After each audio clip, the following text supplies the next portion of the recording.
fejlesztéshez, tehát én azt gondolom, hogy van sok, elég, soha nem nevezhetjük azt gondolom, hogy elégségesnek, tehát fejlesztés mindig szükséges, de egy picit hadd lépjek át a vasról a tartalom és a módszertan felé, egy mondattal még az előző kérdésére visszautalva, hogy az volt, hogy mi az e-learning helyzet, hogy ez egy elég nehéz kérdés, ez egy 7-es kurzus is lehet választ megtalálni.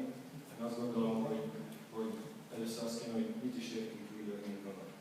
Ugye a különböző szinteken, tehát azt mondom, hogy közoktatás, felsőoktatás, felnőtt képzés alatt, kultúra, egész mást értünk e-learning alatt.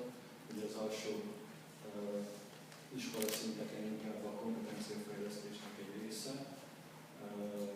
a felsőoktatásban és a felnőtt képzésben ez egyre inkább az ismeret átadás felé megy el, és az e-learning kurzusoknak a nagy része ilyen jellegű, de azt gondolom, hogy akkor a probléma azért nincs.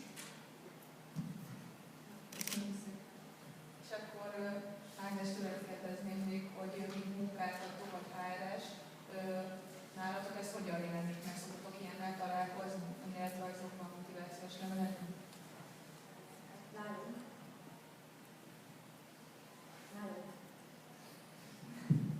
Most jól lesz, köszönöm.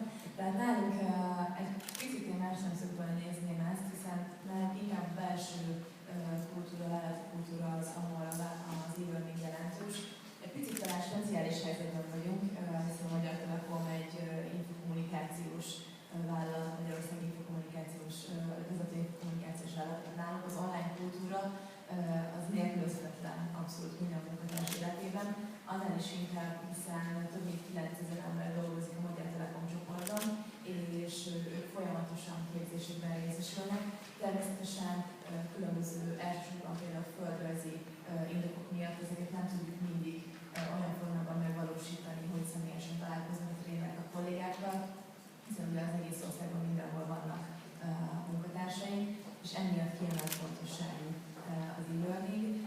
Azt gondolom, hogy a képzéseinknek jelentős része, főként a kötelező képzéseinknek a jelentős része online módon zajlik ma a Magyar Telekomon belül, és folyamatosan dolgozunk azon, hogy ez még jobban elterjedjen, és az online kultúra az oktatásban is még teret hódítson magának.